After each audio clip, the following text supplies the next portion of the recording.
jadi aja udah pakai webinar, pakai Zoom seperti itu. Kemudian yang ketiga ada offline to online. Ini udah pasti karena perubahan mekanisme cara kerja yang tadinya offline atau manual menjadi online. Kemudian terakhir yang tadi saya singgung jarang dianggap sebagai transformasi, ini adalah peremajaannya sendiri.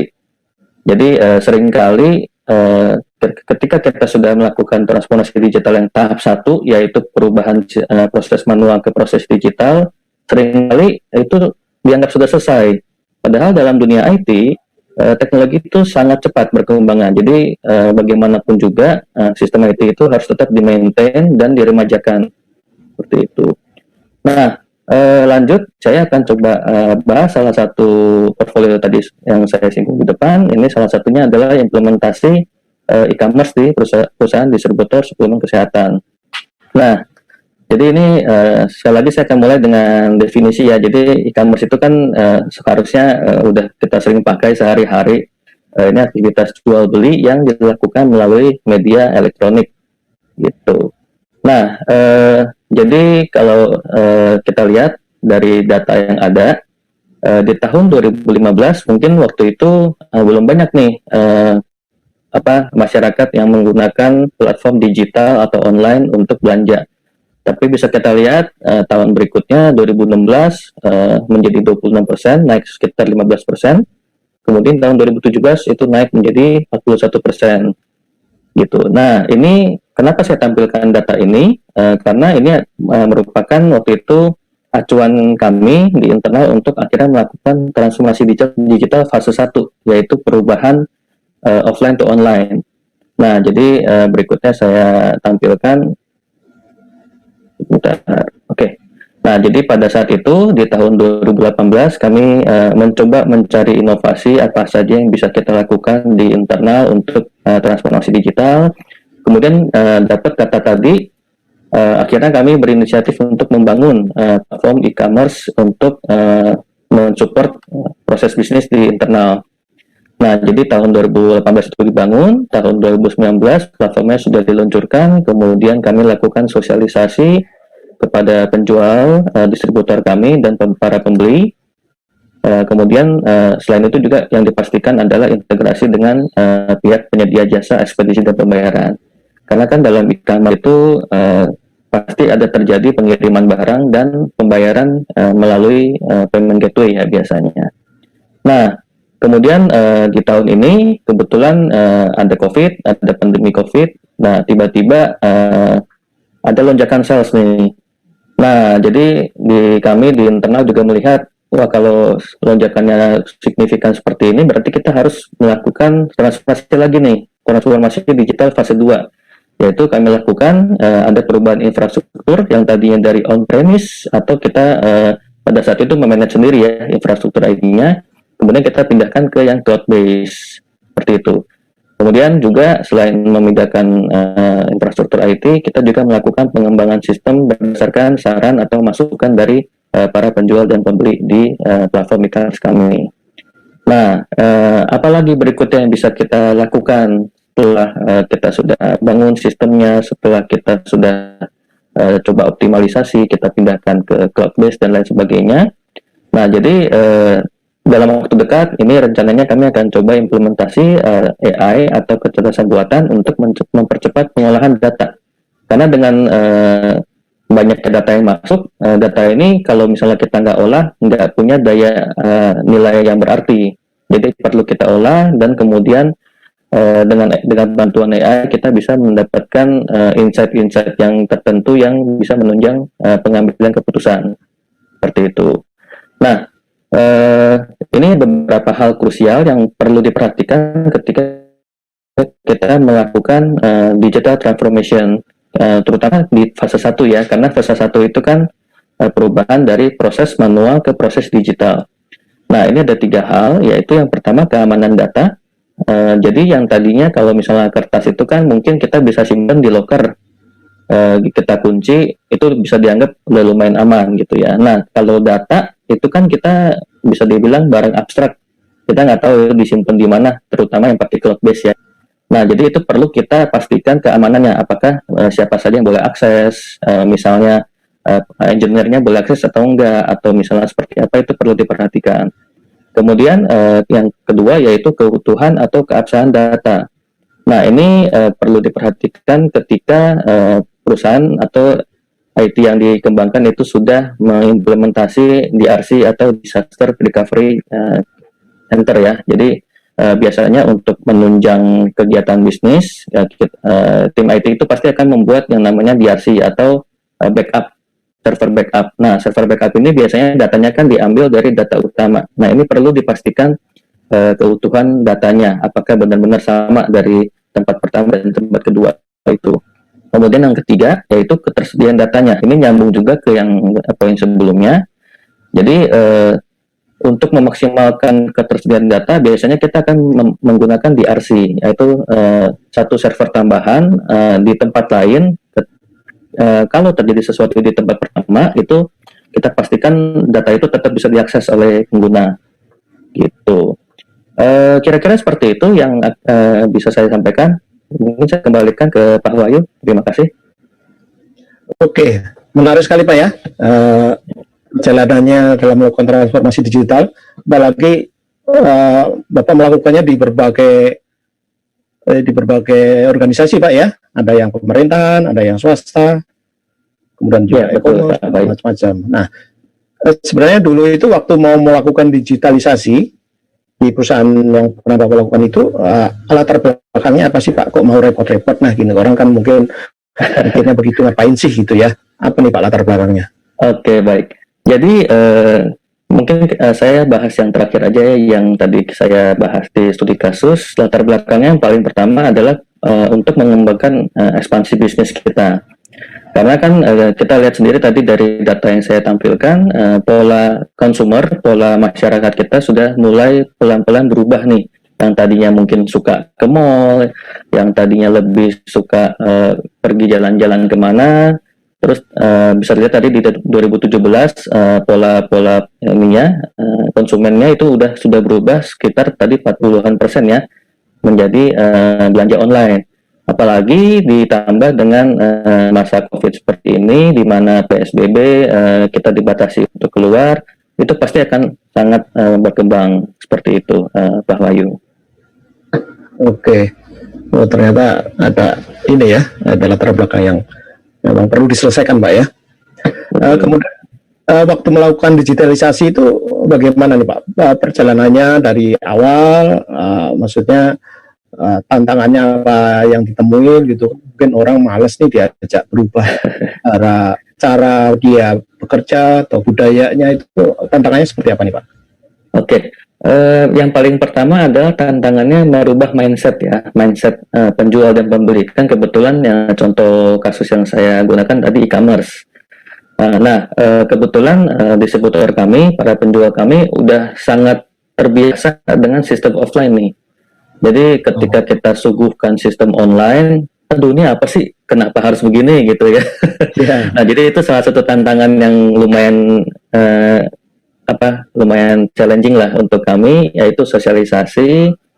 Untungnya waktu itu sosialisasi terjadi di tahun 2019.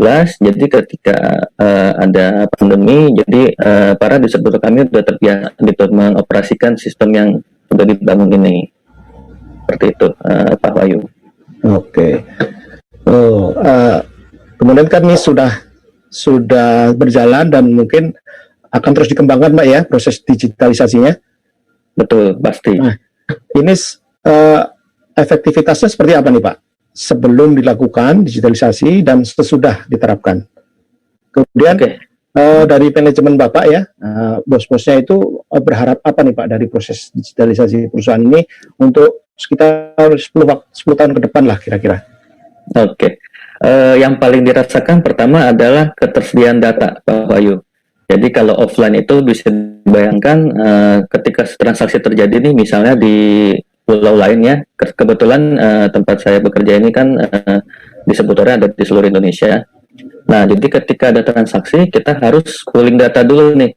Jadi kita sudah pakai teknologi waktu itu, tapi hanya saja memang teknologi yang dikembangkan zaman dulu, di mana transfer data ini dilakukan sehari 3 kali. Artinya ketersediaan data itu kan berarti terputus. Misalnya sehari 3 kali itu misalnya jam 3, jam 6, jam 16 ya misalnya.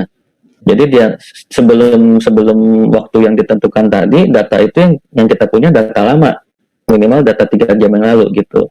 Dengan adanya e-commerce yang kami bangun, data itu pasti real time jadinya gitu. Jadi itu sangat mempercepat proses perpindahan data dan juga mendukung pengambilan keputusan seperti itu. Nah, tadi mungkin menjawab pertanyaan kedua ya dari Pak Wahyu, bagaimana harapan dari manajemen itu pastinya dikembangkan lagi karena dengan segala keterbatasan kita pada waktu itu sistem itu jadi tapi memang belum optimal nih. Makanya tadi saya di awal saya singgung kalau transformasi digital itu nggak cuman memindahkan manual ke proses digital, tapi juga melakukan optimalisasi, melakukan peremajaan server dan lain-lain. Nah, jadi harapan dari manajemen kami nggak berhenti sampai sini, kami terus harus berkembang, terutama tadi saya singgung sedikit terkait AI, implementasi AI untuk percepatan pengolahan data. Karena sekarang kan ketika transaksi makin banyak, data yang masuk makin banyak, pengolahan biasanya makin perlu trik-trik tertentu untuk mendapatkan hasil atau nilai yang bisa membuat pengambilan keputusan itu lebih tepat sasaran. Seperti itu kira-kira Pak Wahyu. Oke. Menarik Pak ya, ternyata kan memang efektif ya digitalisasi ini setelah diterapkan, terlihat memang ada peningkatan dari proses bisnis Pak ya. Kira-kira sekian persen gitu Pak, ada persentasenya? Kalau transaksi online-nya kebetulan naik kurang lebih 80 kali lipat dibanding tahun lalu. Wow, langsung terlihat ya efektivitasnya ya. Oke, oke, menarik ya. Kita lanjutkan ya ke narasumber berikutnya, Bapak Abdel Haq Setia Subarkah ya, sebagai praktisi di industri farmasi. Mohon diberikan informasi nih, sekarang ini seperti apa sih kondisi industri farmasi di tengah pandemi ini. Kami ingatkan ya kepada para peserta, nanti ada sesi khusus untuk bertanya tentang presentasi ketiga narasumber. 5 pertanyaan terbaik yang ditayangkan dan dibahas akan mendapatkan voucher elektronik masing-masing Rp200.000. Silakan Pak Abdel. Baik, selamat pagi Bapak Ibu peserta yang berbahagia. Selamat siang. Perkenalkan saya Abdel. Saya di sini dari Sekretaris Jenderal Ikatan Alumni Farmasi. Mungkin di sini sedikit share bagaimana perkembangan industri menuju digitalisasi ini. Bagaimana penerapan Internet of Things, kemudian sistem IT dan lain sebagainya sudah dipaparkan oleh Pak Rifki dan Pak Chandra di awal tadi kepada industri farmasi. Nah, baik, pertama-tama saya ingin mengajak mengilas balik di tahun 2013-2017 itu FDA sudah membuat laporan bahwa adanya shortage drug atau kekurangan drug di pasaran itu sebenarnya 62% disebabkan oleh isu quality. Isu yang tidak diketahui 18% atau bahkan natural disaster 5%. Nah, mungkin di era sekarang untuk COVID ada masalah lain ya. Cuman yang perlu kita garis bawahi adalah ternyata isu quality di internal industri farmasi masih memberikan kontribusi besar terhadap adanya kejadian kekurangan obat di pasaran. Nah, ini kalau untuk kondisi saat ini kita lihat, saya mengambil data dari Economics terkait dengan kemampuan industri atau manufacturing di sini, bahwa pada April 2020 itu terjadi penurunan jika dibandingkan dengan April 2019. Semua di seluruh dunia, tidak hanya di Indonesia. Yang tadinya mungkin bisa sampai 50, kemudian menjadi sekarang bisa sampai setengahnya. Ini terkait juga di seluruh dunia, kan kemarin memang sekitar Q1 2020 ini COVID sedang merebaknya, COVID sedang tinggi-tingginya. Nah, terutama mungkin kalau bisa lihat di Cina ya, belum kita kilas balik di bulan April kemarin kan Cina itu sudah mulai recovery ya, sehingga mereka masih bisa sama. Cuma negara-negara lain ini masih setengahnya. Nah, kalau untuk COVID sendiri, bahkan kita juga akhirnya menyadari bahwa industri farmasi ini tidak bisa melakukan produksi obatnya jika melakukan pekerjaan dalam rumah atau working home. Berbeda dengan industri-industri mungkin finance ataupun industri jasa dan lain sebagainya. Sehingga kita di sini dari industri menyadari bahwa nggak ada industri atau sulit bagi Indonesia sekarang ini untuk melaksanakan work from home di industrinya. Padahal industri farmasi ini kan juga penting untuk memastikan adanya ketersediaan obat kepada pasien, sehingga petinggi atau manajemen dari industri farmasi ini sedang mencari cara bagaimana caranya kita tetap beroperasi melewati krisis ini, gimana cara kita tetap bertahan, dan juga utamanya tetap menyediakan obat untuk pasien, karena tidak mungkin akhirnya WFH semua dan obat tidak diproduksi lagi. Sehingga sejauh ini kita mengutamakan 3 utama ini. Yang pertama adalah tetap menjaga karyawan yang bekerja itu keselamatannya, safety-nya. Kemudian kita mengelola resikonya untuk memastikan keberlangsungan bisnis.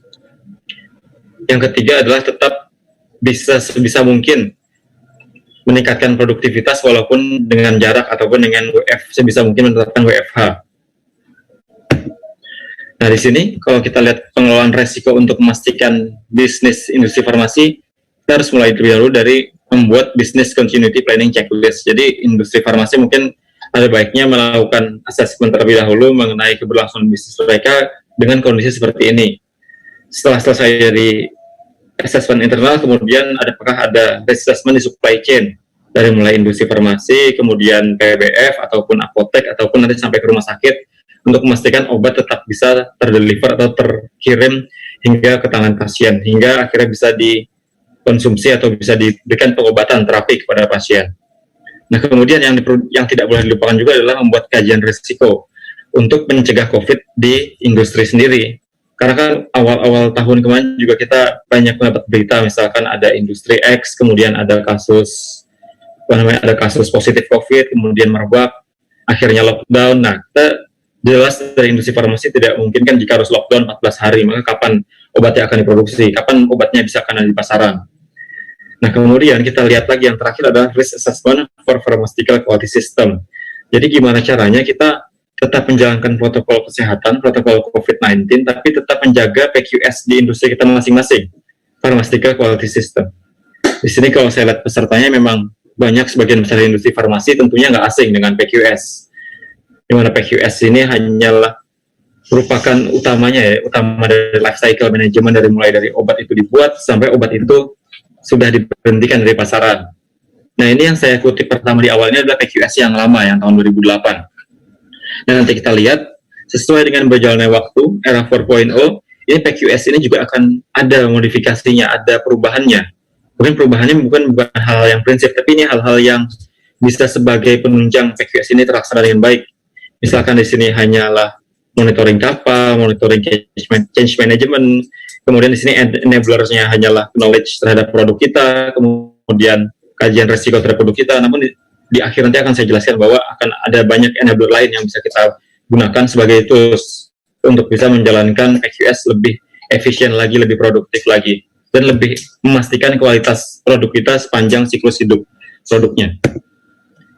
Nah, di sini diawali dengan Digital Maturity Index, yaitu level tingkat kedewasaan digital. Mungkin dari industri kita sendiri kita melakukan self-assessment, tapi ini self-assessment terhadap fungsi-fungsi yang sudah kita lakukan, yang sudah bisa kita lakukan secara digital. Kalau kita masih hanyalah berbasis komputerisasi dan juga connectivity, itu kita belum masuk ke industri 4.0, atau bahkan belum termasuk di Pharma 4.0, masih di era 3.0. Jika hanya mengetik kemudian mengeprint dokumennya, kemudian dokumennya itu diedarkan ke seluruh bagian, itu baru komputerisasi. Jika mungkin kita sudah melakukan adanya upload dokumen ke sistem cloud, ke sistem yang bisa diakses oleh masing-masing departemen lainnya, itu baru connectivity. Selama kita masih belum bisa melihat datanya belum berbicara, datanya belum menyampaikan informasi yang kita butuhkan. Nah, ketika komputerisasi connectivity-nya ini sudah pasti kita lakukan, maka yang harus kita ke tahap selanjutnya adalah visibility. Ini mungkin menyambung dengan pembicara pertama Pak Rifki, ya, bagaimana penerapan sistem IT ini tidak harus secara serta-merta langsung kita autonomous responsif, itu tidak, itu ada tahapannya. Dan sekarang kita melihat diri kita sendiri masing-masing, industri kita sudah sampai mana tahapan kita. Di tahapan ketiga, saya kembali lagi, ini kita sudah bisa melihat apa yang sedang terjadi di perusahaan kita, apa yang sedang terjadi terhadap mesin kita, apa yang sedang terjadi terhadap produk kita. Jadi kita baru bisa melihat dengan data yang kita miliki, dengan jaringan yang kita punya, oh ternyata mesin kita kemampuannya seperti ini. Ternyata mesin kita bisa menghasilkan produk sekian tablet per jam mungkin. Nah, setelah ini sudah kita miliki, kita berlanjut kepada poin keempat, di mana sudah mulai transparan, di mana sudah kita menganalisa trennya itu sudah mulai lebih menampilkan data yang kita bisa melihat bahwa kenapa itu terjadi. Misalkan, kenapa mesin ini bisa breakdown, kenapa produk ini ketika diproduksi dengan kondisi seperti ini, hasilnya sulit untuk mendapatkan hasil yang diinginkan. Kenapa akhirnya proses ini tidak robust. Nah, ketika kita sudah bisa memanfaatkan data seperti itu, berarti kita sudah mulai tahap yang keempat. Kita mengetahui kenapa itu bisa terjadi. Yang lebih advance lagi, yang poin 5 dan poin 6 ini adalah, ini sudah bisa data yang kita miliki dan juga konektivitas atau sistem kita bisa menilai apa yang akan terjadi ke depannya. Misalkan, mesin kita sudah berjalan selama 2 tahun atau 3 tahun dan akhirnya ada sistem warning, ada sistem alert yang mengatakan 1 tahun lagi jika tidak dilakukan preventive maintenance akan terjadi breakdown, atau besok misalkan jika tidak dilakukan antisipasi ini atau tidak digantikan part ini bisa terjadi kemungkinan mesinnya akan rusak ataupun terjadi stop. Nah, untuk yang keenam lagi itu yang terakhir ini justru yang mungkin lebih bisa mengurangi intervensi manual dari kita, intervensi manusia. Karena semuanya sudah autonomous response, semuanya sudah otonom, semua sudah bisa mendefinisikan atau menghasilkan kesimpulan tersendiri. Nah, di sini yang keenam ini mungkin yang kita juga butuh waktu. Tapi yang tidak terlambat dilakukan saat ini adalah kita mengakses sudah sejauh mana perusahaan kita menerapkan ini. Jangan-jangan kita masih nomor 2, atau jangan-jangan sudah bagus kita masih nomor 3. Kita bisa melihat data yang sudah kita miliki dan bisa melihat dari data tersebut sebenarnya apa yang terjadi di perusahaan kita. Nah, ini yang coba saya tampilkan sebentar.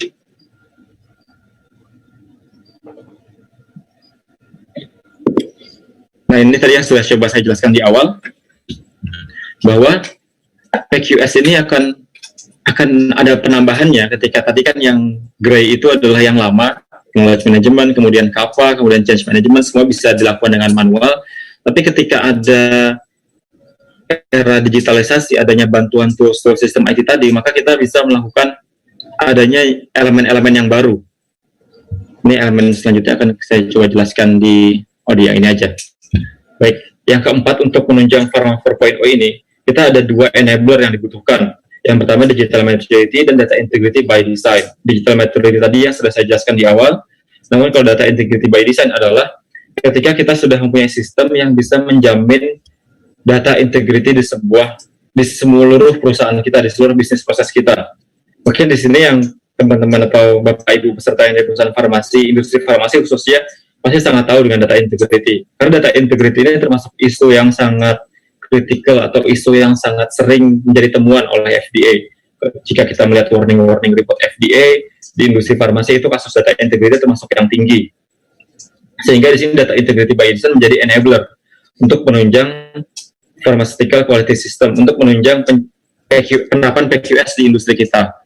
Nah, data integrity by design ini berkaitan dengan misalkan kita memiliki ERP di perusahaan kita, baik yang di-provide oleh vendor yang kita sudah banyak kenal seperti Oracle, SAP, atau mungkin nanti entity ini yang bisa coba kita lihat apakah memiliki data integrity. Nah, dari sini kita bisa melihat ada 4 poin di Pharma 4.0 ini untuk menunjang enabler tadi. Yang pertama ada resource digitalization workforce, ini terkait dengan manusianya.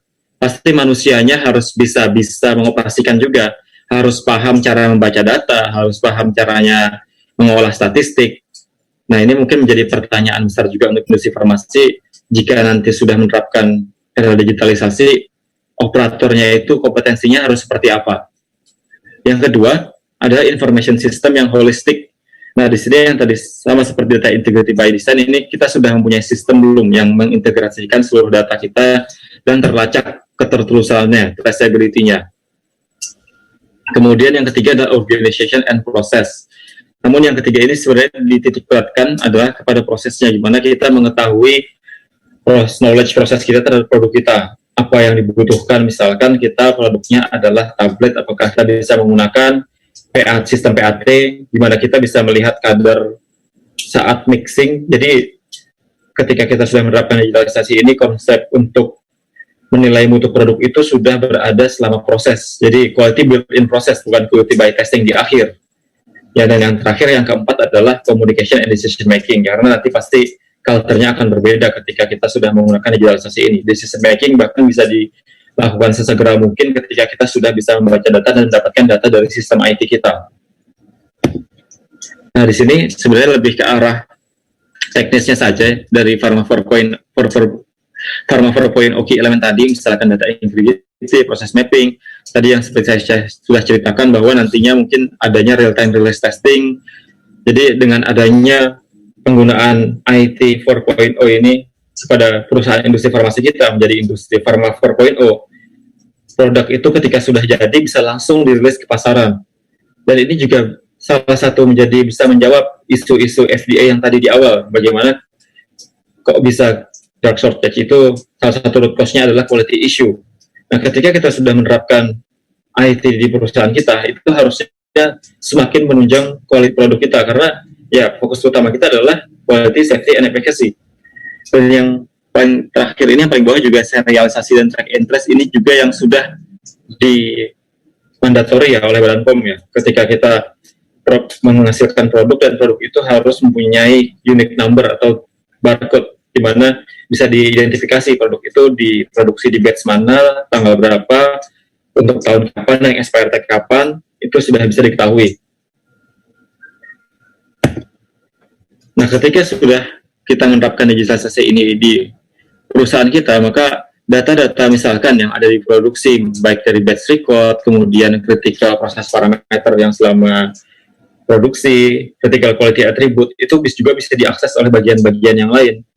Jadi sangat mengefisiensikan kerja kita, di mana kita tidak perlu lagi mungkin seperti saat sini sangat umum ditemukan pihak produksi sudah mencantumkan atau sudah menuliskan hasil analisa, kemudian atau hasil prosesnya, kemudian dari QA menginput lagi, atau dari QC butuh input lagi, atau engineering sudah melakukan perbaikan, tapi ternyata dari departemen produksi belum tahu kalau perbaikan itu sudah dilakukan. Nah, harapannya data-data yang tersebar masing-masing atau data-data yang silo masing-masing departemen yang memiliki datanya sendiri itu bisa tergabung menjadi satu dan bisa berbicara, bisa berbunyi, yang menghasilkan terutama ya efisiensi terhadap produktivitas kita, kemudian kualitas, safety, dan efikasi terhadap produk kita. Harapannya ini adalah rencana ke depannya, atau bisa dibilang gambaran ke depan era farmasi 4.0 itu. Menurut saya, COVID ini memang sudah terjadi dan memang kita harus beradaptasi. Tapi adanya dengan digitalisasi ini adalah sebuah keniscayaan. Ada atau tidaknya COVID-19 pasti akan terwujud di industri 4.0. Namun dengan adanya COVID ini bisa menjadi akselerasi kita, bisa mempercepat perusahaan kita untuk menuju Pharma 4.0. Mungkin sekian itu saja dari saya. Saya kembalikan lagi kepada Mas Wahyu. Terima kasih.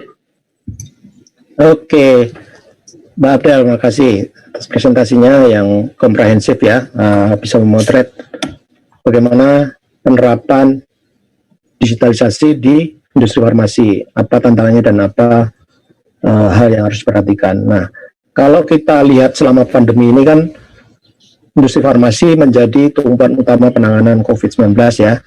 Nah, sebenarnya di lapangan ini kondisi industri farmasi saat ini seperti apa sih, Mas? Karena kan sekarang banyak keterbatasan ya, bukan cuma dalam proses produksinya, karyawannya mau ke pabrik atau kantor aja juga kesulitan kan, karena banyak keterbatasan. Kemudian masalah proses bisnis maupun dari sisi penjualan dan sebagainya. Bagaimana nih Pak kondisinya? Baik, terima kasih Mas Wahyu. Untuk yang pertama tadi sebenarnya saya sudah sempat sampaikan di awal, kalau bulan April kemarin mungkin masih ada shock ataupun masih kekurangan jika dibandingkan dengan April tahun 2019. Namun kalau untuk sekarang, untuk bulan Oktober atau November ini, sudah bisa dilihat di website yang sama bahwa sudah terjadi kenaikan manufacturing index, dalam arti kita sudah bisa beradaptasi untuk menerapkan misalkan protokol kesehatan di perusahaan, Walaupun mungkin masih belum bisa menerapkan work from home sepenuhnya, masih ada work from office karena masih ada operator yang mengoperasikan mesin. Namun kita masih bisa berusaha memenuhi permintaan pasar atau permintaan pasien, kebutuhan pasien obat-obatnya dengan tetap menerapkan protokol kesehatan. Banyak itu sudah coba saya lihat misalnya di perusahaan-perusahaan itu sudah menerapkan assessment terhadap baik karyawan, tamu ataupun vendor-vendornya. Oh gitu ya, seru juga ya. Ternyata ada banyak hal yang bisa kita lihat dari diskusi kali ini. Kemudian kalau selama proses pembatasan atau penerapan PSBB ini kan banyak aktivitas masyarakat yang terbatas, Mas. Industri farmasi ini mengalami kendala seperti apa ya? Kemudian baik dari sisi proses bisnis maupun dari sisi karyawannya. Kalau dari sisi regulasi sebenarnya kami sudah cukup terbantu, Mas, dibandingkan sudah ada mungkin perda yang menyatakan kalau industri farmasi salah satu industri yang kritis sehingga tidak bisa diterapkan, disamakan lah seperti industri restoran, industri makanan atau industri yang lain. Sehingga kita masih bisa tetap beroperasional dengan syarat tetap menjaga protokol kesehatan seperti memakai masker, sarung tangan, dan lain sebagainya. Dari supply chain sendiri kita masih sebisa mungkin untuk menjaga ya agar bisa produknya ini terdeliver sampai kepada rumah sakit ataupun ke apotek-apotek. Oh, seperti itu ya. Nah, kalau ini masalah pandemi ini kan belum ada tanda-tanda penurunan nih, Mas. Apa kekhawatiran para industri farmasi ini terkait pandemi ini? Kemudian apakah perlu ada regulasi khusus agar bisnis ini dapat terus efektif beroperasi? Misalnya tadi lebih cepat ya izin segala macam, apakah itu sudah cukup? Apa ingin diperlakukan seterusnya ya? Karena terbukti memang bisa mempercepat proses ya. Silakan, Pak. Baik. Kalau dari segi regulasi mungkin kita juga fokus kita adalah bagaimana caranya menyediakan obat yang bermutu cepat terhadap pasien ataupun customer yang butuhkan, baik itu vitamin, kemudian obat atau antivirus dan lain sebagainya. Dan Badan POM pun sudah sangat berkoordinasi dengan industri dan menciptakan ada EUA ya Mas, Emergency Use Authorization terhadap beberapa obat tertentu, terutama obat yang kritis yang dibutuhkan oleh COVID, sehingga kita berusaha memenuhi itu. Dan dari industri farmasi sebenarnya kita melihat ini juga sebagai peluang, mungkin seperti tadi sudah saya tekankan di akhir slide, bahwa ini menjadi percepatan terhadap untuk kita mendewasakan diri terhadap perubahan adanya digitalisasi ini. Karena jika kita tetap di sini, new normalnya ini hanyalah menerapkan WFH, menerapkan protokol new normal, tapi kita tidak mempersiapkan untuk the next normal, nah itu akan membahayakan sendiri terhadap industri masing-masing kalau menurut penilaian dari saya. Karena the next normal itu pasti yang sudah Mas Wahyu coba bertanya sedikit ya, saya tertarik sih bagaimana apakah kondisi new normal ini akan kembali normal sebelum adanya COVID atau akan ada normal yang baru lagi, the next normal setelah COVID ini selesai, tapi kita sudah terlanjur terpapar nih dengan era digitalisasi. Apakah kita mau balik ke zaman kertas atau malah lebih advance lagi menggunakan internet atau digitalisasi IT ini. Nah itu yang harus kita coba tanyakan kepada industri masing-masing. Cuman itu yang juga menjadi bahasan yang menarik sih Mas di Ikatan Alumni Farmasi juga. Iya, karena sayang banget ya, kita masyarakat sudah melek digital nih istilahnya, tanpa perlu repot-repot melakukan sosialisasi atau edukasi yang panjang ya. Kita sekarang kan skalanya masif banget nih, semua orang, bahkan emak-emak di kampung itu ya sudah oke lah istilahnya paham bahwa seperti apa itu digital dan memang berguna gitu. Betul Mas, ini modal yang sangat besar sih, maksudnya blessing in disguise setelah ini COVID-nya ini juga. Ya, betul. Oke, menarik sekali paparan presentasi dari ketiga narasumber siang ini. Rasanya agar diskusi kita makin terang benderang ya, kita perlu melakukan diskusi antar mereka bertiga ya, untuk membahas kolaborasi antar dunia IT maupun industri farmasi ini, apakah bisa dilakukan seperti apa caranya dan apa tantangannya. Oke, saya minta Pak Rifki ya menjelaskan sebenarnya apa sih Pak perbedaan dan advantage dari solusi yang ditawarkan Entity untuk perusahaan yang ingin melakukan transformasi digital. Gimana Pak Rifki? Oke, Entity sendiri sebenarnya global company yang memang sudah boleh bilang kami memahami tantangan yang dihadapi oleh banyak perusahaan dalam melakukan modernisasi atau inovasi transformasi digital. Oleh karena itu di slide awal tadi saya sempat kasih slide sedikit bahwa entity itu saat ini telah menyatukan banyak keahlian dan kapabilitas kami lah dalam teknologi IT khususnya seperti networking, data center, cloud, workplace, security, managed services itu ke dalam satu model layanan teknologi yang sifatnya global sehingga memungkinkan customer untuk mendapatkan keuntungan dari layanan IT atau ICT yang terintegrasi. Kami pun sebagai perusahaan IT itu memberikan service yang saya gambarkan tadi itu bukan dari sisi implementasinya saja, tapi mulai dari consulting services, technical services untuk implementasi, support services untuk maintenance maupun managed services. Karena pada saat tertentu sekarang nih trennya kalau dilihat ya di teknologi secara global, bisa terbayang dulu mungkin hampir semua industri atau organisasi itu melakukan investasi dan manage operasinya sendiri. Sedangkan bisnis utamanya mereka tentunya bukan IT, seperti kita ngomong manufacture untuk di industri farmasi. Nah, entity sendiri salah satu service-nya punya nama managed services. Artinya apa? Entity sudah melakukan investasi di sisi people, teknologi maupun proses, di mana nantinya kita akan deliver ke klien-klien untuk membantu IT timnya dalam mengolah teknologi yang ada di perusahaannya. Artinya teknologi mungkin bisa fokus di dalam bisnis intinya, industri pokoknya, tim IT sendiri akan mendapat dukungan dari pihak ketiga seperti kami untuk melakukan pengembangan atau strategik terkait dengan pengembangan IT. Itu salah satu yang membedakan kami. Kami pun bekerja sama dengan prinsip-prinsip besar seperti yang tadi saya sudah bilang dalam melakukan atau mendeliver suatu teknologi yang tepat guna untuk klien-klien kami di bidang IT seperti VMware, kita ngomong Google, Checkpoint seperti itu. Oke.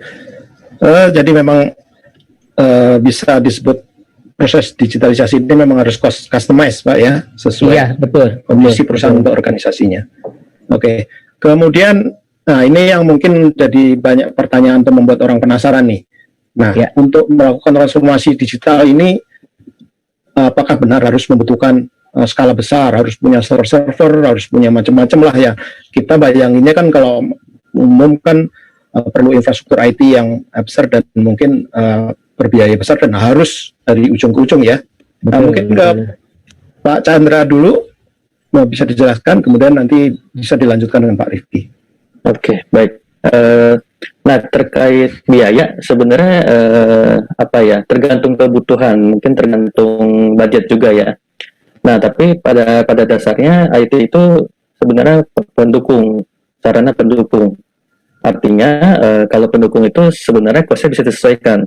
Nah, terkait cost, memang kalau ada banyak pilihan nih di dalam dunia IT. Tadi mungkin udah sempat disinggung Pak Rifki, entity menawarkan service ya. Nah, jadi mungkin terkait cost bisa dilihat kemampuannya seperti apa, kemudian budgetnya seperti apa. Kalau memang punya budget lebih, terus mau di-maintain sendiri, mau di-manage sendiri IT-nya, memang cost-nya pasti lebih besar, gitu. Tapi kalau memang mau yang lebih cost efektif, mau yang lebih dalam arti lebih ekonomis, itu bisa memakai cloud provider, gitu ya. Apalagi sekarang cloud provider besar udah mulai masuk investasi di Indonesia. Mungkin saya tadi sempat cerita juga pengalaman saya di tempat saya bekerja ini terakhir kami melakukan transformasi digital dalam bentuk perubahan infrastruktur yang tadinya on-premise atau kita manage server sendiri, kemudian kami pindahkan ke cloud services, cloud provider yang data centernya ada di Indonesia. Dan memang kalau dihitung-hitung bukan cuma biaya server ya, karena kalau kita hitung itu kan pasti ada biaya manpower yang harus manage itu. Nah, kalau kita hitung memang akan jauh lebih ekonomis dalam hal menggunakan cloud provider, karena kita mengurangi jumlah IT team internal untuk terus menjaga server, karena kalau kita manage sendiri artinya kita harus punya tim namanya NOC, Network Operation Center, itu sendiri 24 jam, 7 hari seminggu. Terus itu bisa dipangkas kalau kita menggunakan cloud. Seperti itu kira-kira Pak Wahyu. Ya, Oke, menarik ya. Pak Rifki ada tambahan? Ya, benar tadi yang sedikit tambahan aja dari Pak Chandra gitu ya, bahwa memang dilakukannya tidak serta-merta. Salah satunya yang saya bilang, tren sekarang sendiri sudah beralih, yang tadinya semua dikelola sendiri sudah mulai beralih ke managed services. Banyak area, tadi saya udah singgung, kita bicara tentang infrastruktur di data center, ada server, ada storage, ada networking, kemudian juga tempatnya sendiri sekarang sudah mulai pindah yang kita kenal namanya cloud, ya kan, di mana cloud itu sendiri banyak pilihan service yang bisa diberikan. Jadi kalau tiba-tiba ada satu perusahaan workload mau pindah, artinya bisa dilakukan semuanya juga staging, nggak semuanya ujung-ujung dipindahin, nggak juga, karena itu bisa dikustomisasi, itu bisa dilakukan secara bertahap, disesuaikan dengan kebutuhan. Tadi Pak Chandra bilang pada saat workload itu dipindahkan ke cloud, nggak bisa aja dilakukan hanya sebagian. Pada saat ternyata bebannya itu membutuhkan sesuatu yang lebih besar, akan sangat dengan mudahnya dan cepat kita melakukan juga perubahan di sisi infrastruktur yang ada di cloud, which is tanpa kita membeli suatu yang baru yang membutuhkan investasinya jauh lebih besar, tenaga juga yang jauh lebih banyak, mungkin juga kapabilitas yang jauh lebih luas untuk melakukan itu. Nah, itu salah satu keuntungan. Jadi semuanya bisa dilakukan by staging. Kembali lagi, segala sesuatunya ada scalability-nya, kita bisa lihat, kita bisa ukur. Kalau kami sebagai perusahaan, karena kami IT company, tentunya kami setiap melihat satu kasus tidak akan serta-merta menawarkan sesuatu yang sifatnya bombastis lah.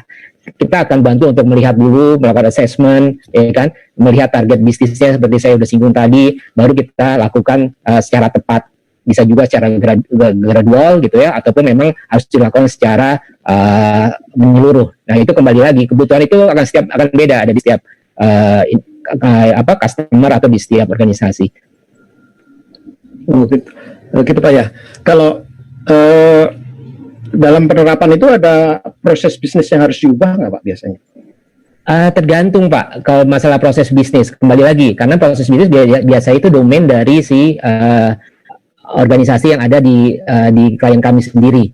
Yang bisa kita lakukan adalah kita menjadi partner untuk bisa memastikan bagaimana teknologi itu bisa mendukung perubahan organisasi, gitu loh.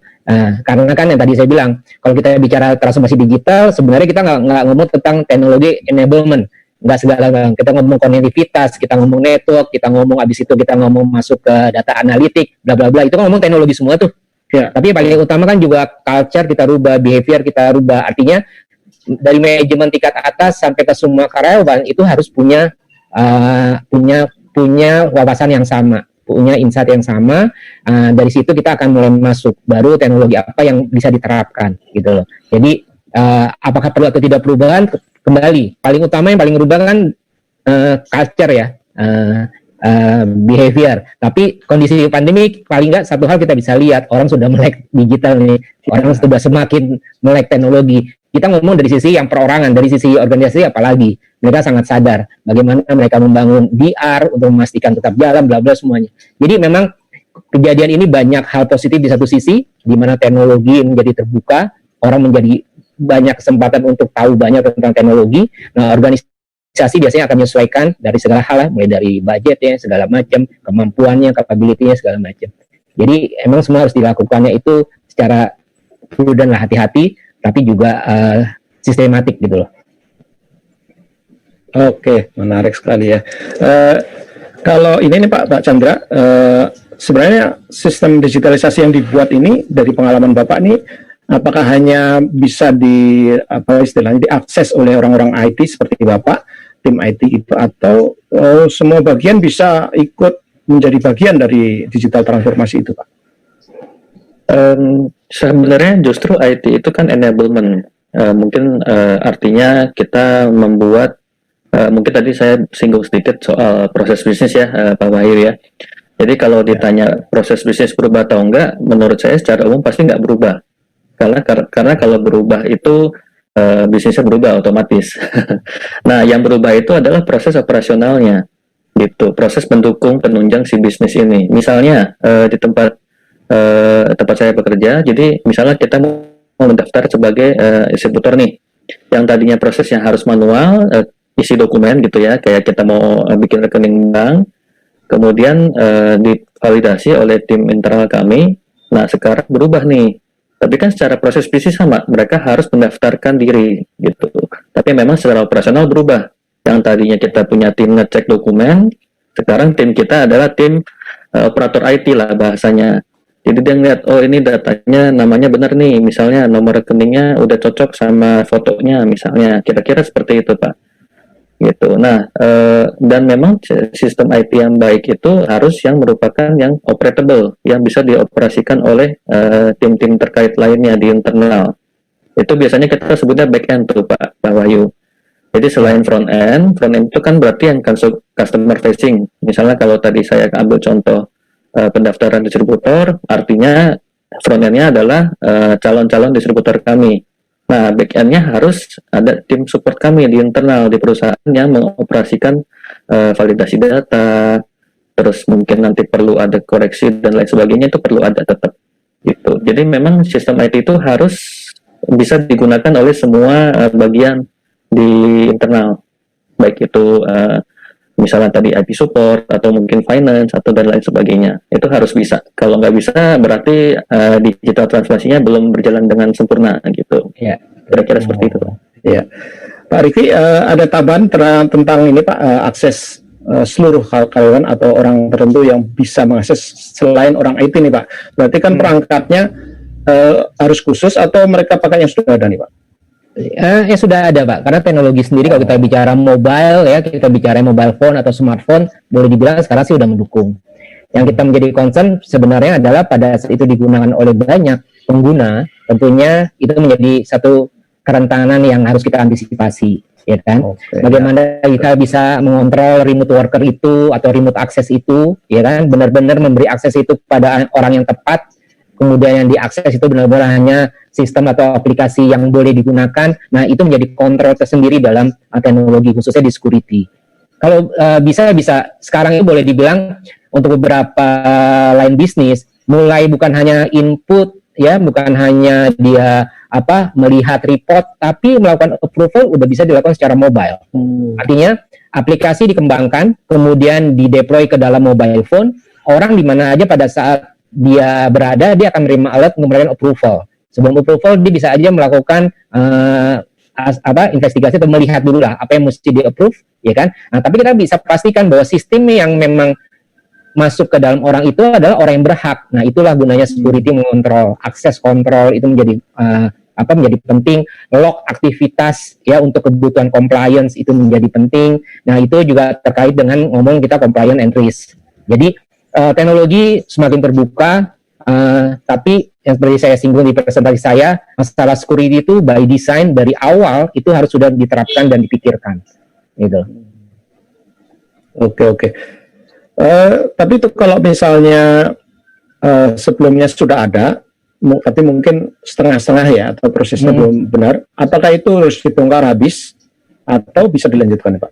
Belum tentu sih Pak, kembali lagi kalau kita bicara spesifik perangkat yang ada di IT infrastruktur, tergantung, karena itu kembali di awal assessment atau data yang dipunya oleh si organisasi itu harus cukup lengkap. Artinya seperti tadi Pak Chandra juga sempat singgung, dia bisa mengutilize perangkat atau versi yang sudah ada, mungkin hanya sekedar upgrade dalam skup yang lebih kecil gitu ya. Tapi mungkin bisa jadi ada perusahaan yang memang boleh bilang semuanya udah obsolescence, artinya menggunakan barang-barang yang memang sudah lama. Karena kita bicara bukan hanya bisa dan tidak bisa, biasanya barang yang sudah obsolescence itu akan rentan untuk terkena ancaman. Makanya kalau kita bicara teknologi, prinsip besar itu selalu menjaga versioning, patching dari satu teknologi lah kita bilang ya, bahasa teknisnya. Artinya apa? Mereka selalu lihat perkembangan ancaman yang berkembang di dunia. Kalau mereka lihat kerentanan di dalam teknologi yang mereka punya, mereka akan memberikan update-nya untuk diterapkan. Kita tahu kan sekarang banyak, mungkin yang udah kita kenal ransomware nih, sekarang lagi rame lagi. Kalau ada industri atau ini kena ransomware, kita bisa nggak beroperasi sama sekali, data bisa hilang sama sekali. Padahal apakah itu sebenarnya bisa diatasi? Bisa, tapi sifatnya bukan reaktif setelah terjadi, tapi harusnya melakukan prediktif. Di awal kita sudah membangun satu strategi untuk menjaga keamanan dari serangan attack seperti ransomware. Kemudian secara apa namanya, secara reguler, secara scheduler kita rajin melakukan update terhadap teknologi yang kita pakai. Karena bukan sekedar bahwa itu versi baru bergunanya hanya untuk kondisi tertentu, tapi sebenarnya bagian penting dari situ adalah supaya dia bisa mensupport hal-hal yang berlawanan yang berkembang seperti adanya threat, adanya malware, adanya segala macam. Jadi hal seperti itu yang memang harus dilakukan. Jadi bisa atau tidak bisa tergantung, bisa aja, tapi harus ada yang di-upgrade. Kalau tidak bisa, mau nggak mau harus diganti, karena itu akan menjadi satu pilihan sih Pak. Karena untuk perusahaan yang memang dia melakukan inovasi atau digital transformasi secara bertahap, tentunya dia siapkan itu. Tapi kalau yang dari nol, bisa jadi seolah-olah akan kelihatannya besar prosesnya. Jadi emang kembali ke situasi atau posisi dari si organisasi itu sendiri. Oke, siap nih. Menarik nih Pak. Kita ingin tahu lagi nih Pak, ke Pak Abda sekarang. Ya Pak. Kalau di industri farmasi sekarang ini kan mungkin sudah belajar dari situasi pandemi yang sudah berlangsung sekitar 10 bulan ini ya. Sebenarnya apa sih yang harus dipersiapkan oleh industri? Nah, agar kita siap menghadapi ketidakpastian kondisi, karena kan kedepannya kita juga belum tahu pasti ya, serba tidak pasti. Nah, makanya seperti apa nih Pak yang harus dipersiapkan oleh industri? Baik, terima kasih Mas Wahyu pertanyaannya. Sebenarnya ini ketika kita sudah menghadapi COVID di awal tahun ini, kita industri farmasi ditantang seberapa agile kita bisa beradaptasi, seberapa kemampuan adaptif kita bisa sekuat apa kita, apakah langsung collapse atau langsung pending atau langsung seperti apa. Nah, untuk kedepannya sebenarnya regulasi sendiri pun itu sudah memprovide adanya biar kita tetap bisa memfokuskan produk kita yang bermutu, berkhasiat dan aman kepada pasien, sehingga kita juga bisa meningkatkan kapasitas industri farmasi kita untuk menyuplai obat di lapangan, terutama misalkan adanya kebijakan-kebijakan real-time release testing, di mana itu dari Badan POM itu sudah sangat memprovide, sudah sangat bisa gimana, kembali lagi gimana industri farmasi menyiapkan itu, apakah sudah berarah ke sana atau masih ke konvensional, di mana obat di tracing di akhir, kemudian QC menyatakan lulus syarat atau enggak baru dipasarkan. Nah, sebenarnya harapan kita juga nantinya sesegera mungkin obat yang dibutuhkan masyarakat diterima oleh mereka, dikonsumsi oleh pasien. Nah, bagaimana caranya? Nah, itu dimana kita bisa melakukan quality itu dibangun saat proses dengan berbagai tools yang tadi sudah dijelaskan. Tadi juga sempat disinggung oleh Pak Chandra, sempat disinggung oleh Pak Rifki. Bagaimana dengan adanya digitalisasi ini bisa kita terapkan bahwa mutu produk itu dibangun selama proses. Nah, itu mungkin yang kedepannya juga kita harus siapkan untuk meningkatkan agile kita nanti ketika butuh adanya pengembangan produk baru atau butuh adanya dari pasar adanya misalkan vaksin nanti. Nah, target kita uji kemampuan kita apakah bisa langsung dengan cepat untuk mengubah proses bisnis kita, portofolio kita untuk bisa menjawab itu, karena dari regulasi pun yang tadi sempat saya singgung yang EUA tadi Pak, Emergency User Authorization, itu yang tadinya mungkin bisa beberapa hari kerja atau 10 hari kerja, dari Badan POM itu bisa menjadi 1 sampai 2 hari kerja. Nah, itu Pak, mungkin dari saya. Nah, itu PR besar industri farmasi sih Pak. Ya. Kalau dari Pak Chandra yang mengalami proses digitalisasi di tengah pandemi ini Pak, kayaknya ya. Apa nih Pak yang harus disiapkan? Mungkin bagi yang baru banget, maksudnya transformasi digital fase 1 itu yang paling pertama adalah menentukan bagian proses mana yang mau ditransformasi nih, gitu. Karena ketika kita mau transformasi itu perlu kita pastikan goalsnya apa.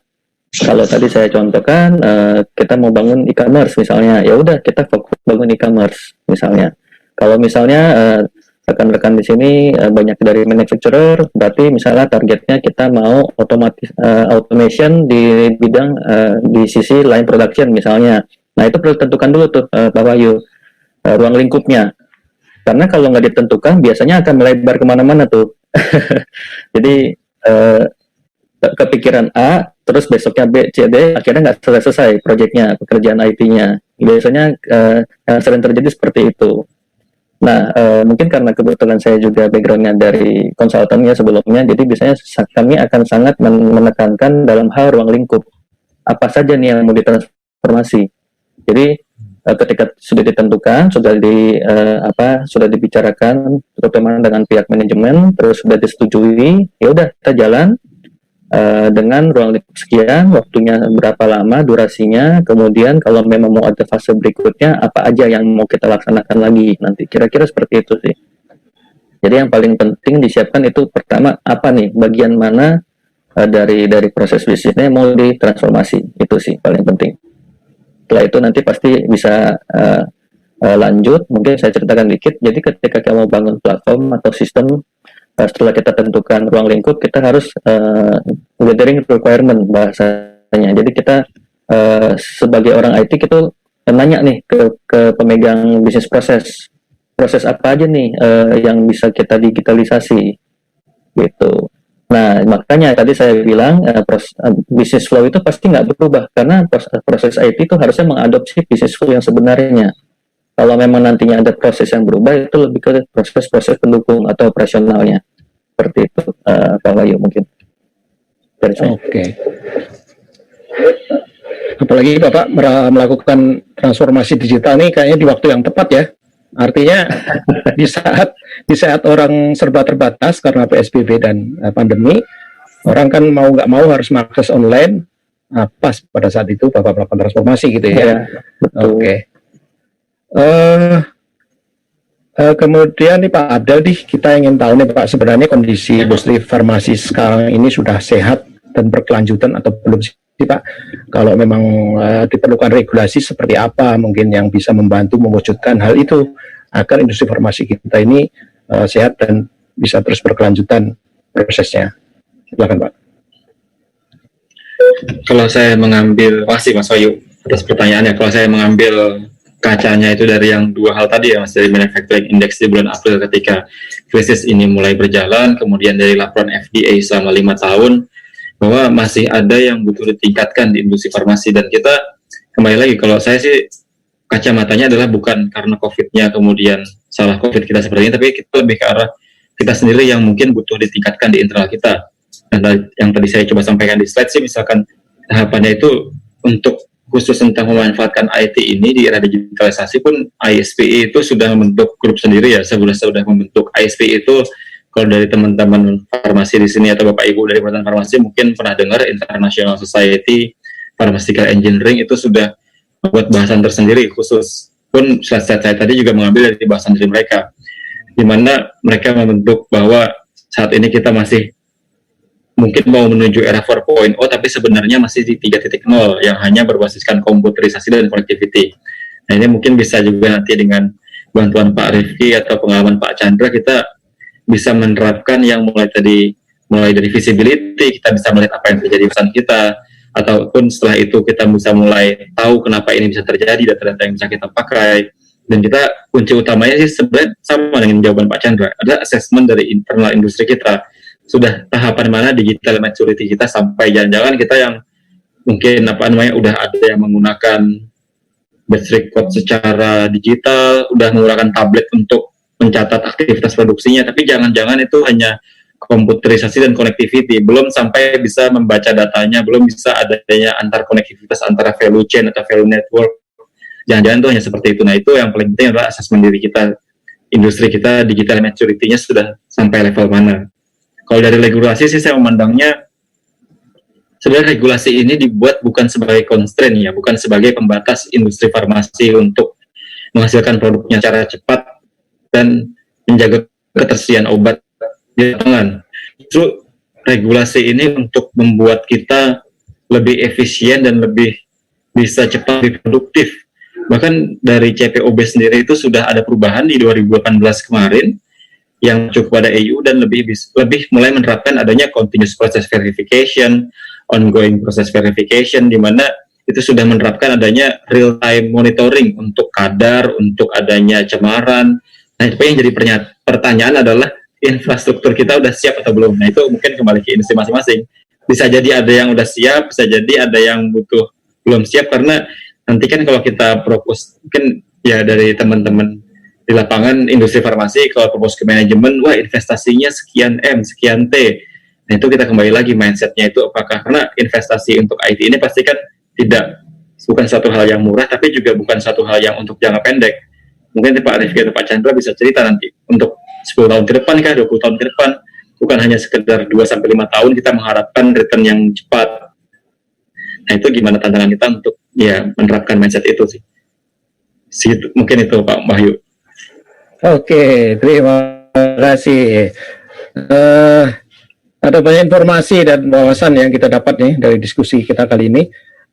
Nah, sekarang bagi Anda, para peserta yang masih penasaran dengan penjelasan para narasumber tadi, kita beri kesempatan untuk menyampaikan pertanyaannya.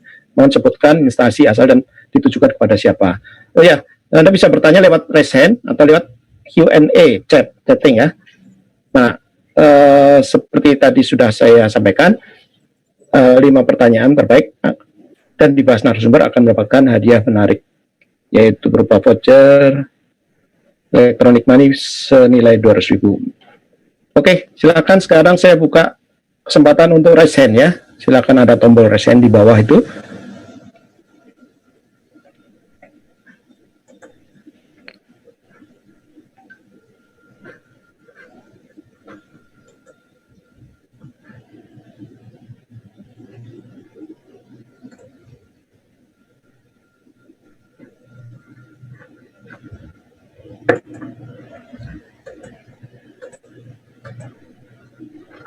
Sebentar, saya lihat dulu ini siapa. Oke.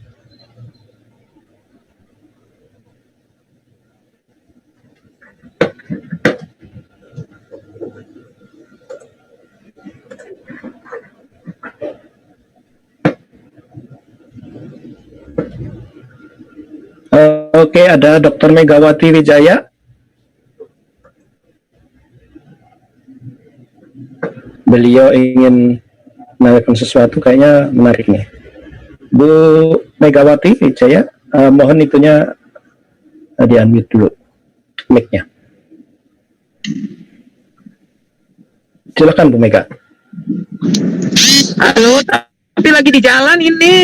Udah dibacain aja deh. Oh gitu. Lagi di jalan. Tapi jelas nih Bu suaranya. Hah? Suaranya jelas kok. Biar lebih enak gitu nanyanya. Yang mana dari nomor satu? Enggak, silakan Ibu. Tadi kan ada ingin bertanya apa gitu terhadap narasumber yang mana. Lebih enak kan kalau langsung bicara gitu. Iya.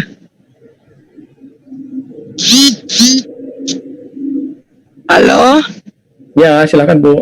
Selamat siang. Bagaimana? Ini yang ingin saya tanyakan banyak. Yang salah satunya ini bagaimana? Sekarang kan masa pandemi, banyak pengobatan itu nakes itu pakai telemedicine.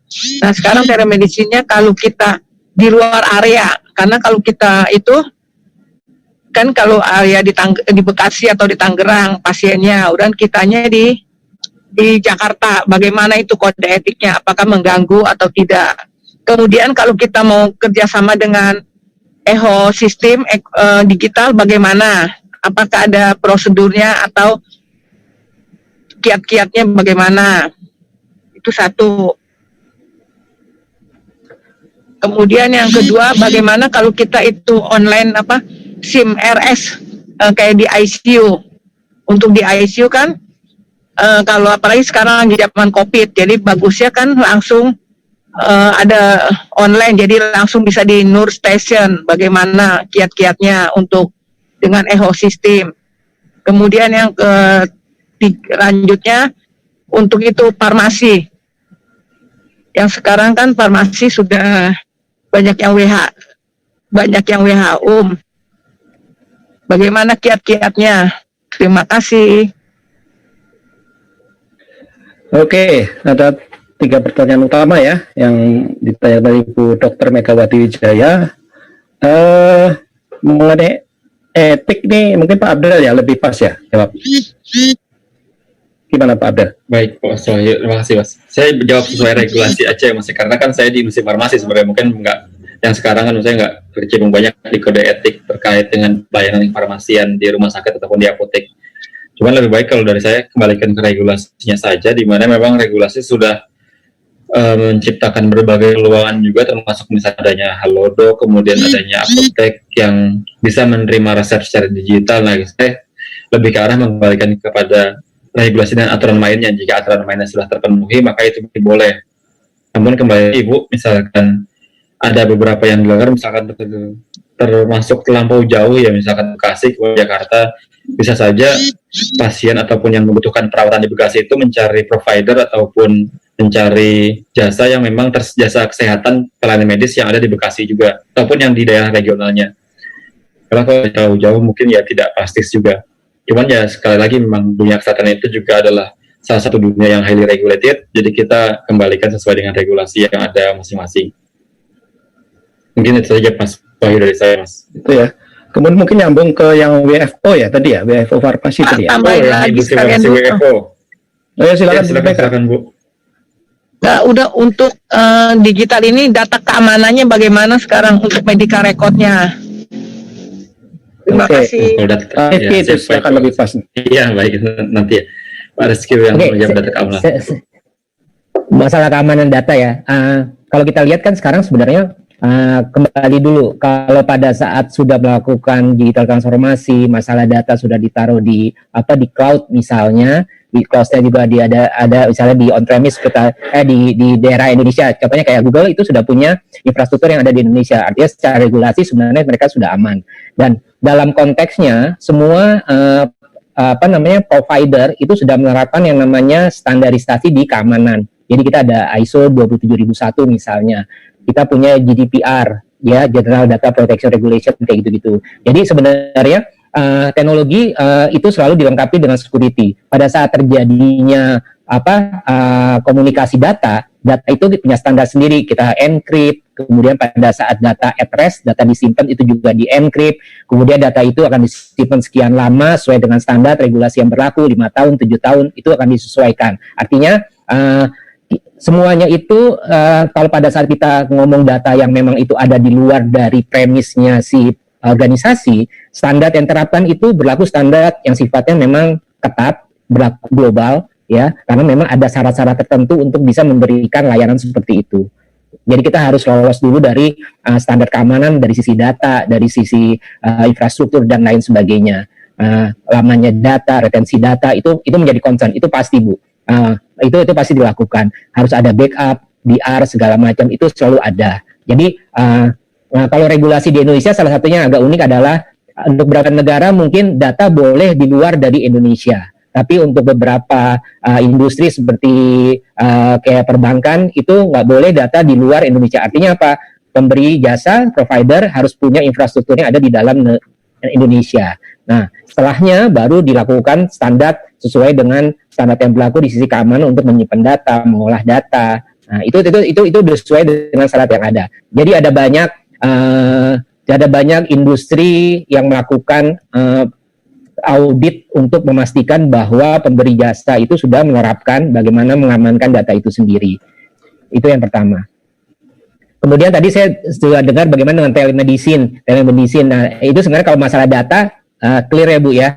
Artinya data itu tetap dijaga sesuai dengan standar yang berlaku. Kalau telemedicine kan sebenarnya kan itu terkait dengan kolaborasi antara pasien, dokter, ya kan. Kalau kita bicara telemedicine, kolaborasi banyak hal. Dari sisi sistem pendukungnya, sistem pendukung aplikasinya, segala macam itu harus sudah tersedia untuk melakukan kolaborasi. Itu saat ini sangat mudah, teknologi sudah sangat mendukung untuk itu.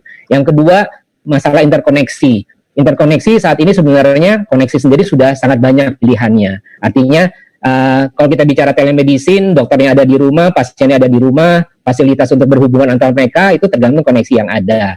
Antara satu koneksi dan koneksi lain itu bisa kita create lah, ya kan? Itu masalah interkoneksi. Sistem kita taruhnya di cloud juga bisa diakses dari mana aja. Jadi terbuka. Nah, itu bicara telemedicine akan bicara collaboration atau workplace sistem itu bekerja. Nah, di bawahnya itu akan bicara bagaimana data itu dijaga, komunikasi itu bisa berlangsung, ya kan, security-nya bisa terjaga. Kira-kira seperti itu. Terus saya tadi sempat mendengar masalah ICU, smart ICU. Sekarang pun sebenarnya di healthcare sendiri berkembang nih, yang kita bilang sebagai ada smart ICU, smart X-ray, AI itu machine learning, AI itu salah satu pendukung bisa terjadinya namanya smart X-ray, smart ICU. Artinya apa? Contoh saya ambil smart X-ray. Bisa kebayang kalau semua orang sekarang melakukan datang ke rumah sakit, dilakukan ronsen, habis itu datanya ditungguin, dilihat hasilnya, baru dibicarakan dengan pasien. Sebenarnya machine learning bisa mempelajari hal itu. Artificial intelligence bisa melakukan sesuatu yang memang sudah bisa didefinisikan. Jadi apakah itu bisa semua tergantung kasusnya. Mungkin di riset development kayak obat, vaksin mungkin masih tertutup. Tapi untuk industri lain, masalah smart ICU atau smart X-ray untuk mengontrol, untuk melihat status. Contohnya kalau kayak ICU ada monitoring untuk bisa melihat pergerakan dari pasien yang sedang dirawat di ruang ICU gitu ya. Bagaimana statusnya, misalnya pergerakan dari tekanan darahnya, pergerakan dari detak jantungnya, itu teknologinya, alatnya, device-nya sudah mendukung, datanya sudah dikeluarkan. Pada saat data sudah dikeluarkan, tinggal kita konekin. Kemudian dokter bisa melihatnya melalui mobile phone. Bayangin, kalau smart ICU itu diterapkan, artinya kita tidak harus menjaga di depan ruang ICU, tapi di satu tempat yang aman, yang gampang terjangkau, even sampai dokter pun bisa memantau dari mana aja untuk memastikan situasi atau kondisi dari pasiennya. Itu sangat memungkinkan sekali. Karena apa? Perangkat-perangkat yang ada, ya, baik di manufacturing, di rumah sakit, sekarang udah mendukung IoT. Kalau kita bicara IoT kan sebenarnya device yang sudah dilengkapi dengan internet, gitu kan ya, koneksi untuk ke jalur internet. Nah, pada saat udah bisa terkoneksi, berarti dia udah bisa diakses dari mana aja. Nah, jadi itu bisa diterapkan di mana aja, termasuk di ICU seperti tadi untuk memonitoring pasien yang dalam kondisi kritis, memastikan kondisi tekanan darahnya terjaga. Pada saat alert atau alarm tertentu, dokter segera datang, atau nurse-nya atau pasien atau perawatnya segera masuk ke dalam ruang ICU tanpa dia harus tiap saat jalan dari ruang perawat, jalan mungkin di lantai satu atau bikin jaraknya jauh. Itu salah satu teknologi yang sekarang sedang berkembang, banyak diterapkan secara global, itu udah mulai diterapkan. Smart ICU, smart X-ray, kita bilang sekarang istilah ada yang bilang digital, ada yang bilang smart, ada yang bilang intelijen, whatever itu artinya apa? Teknologi device itu sudah mendukung untuk melakukan itu. Perangkat sudah bisa dilengkapi dengan IoT devices. Pada saat sudah dilengkapi IoT devices, kita bisa konekin secara networking. Pada saat bisa koneksi secara network, artinya data itu udah bisa diolah.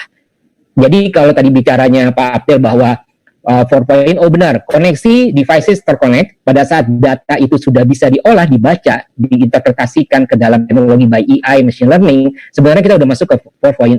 Visibility dari segala status informasinya udah bisa kita baca, gitu loh. Jadi penerapannya itu bisa di mana aja sih.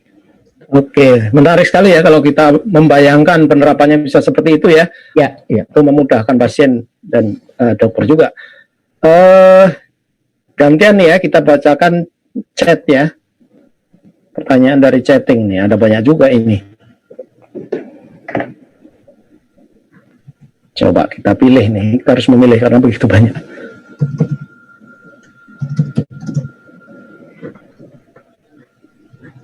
Sebentar, oke.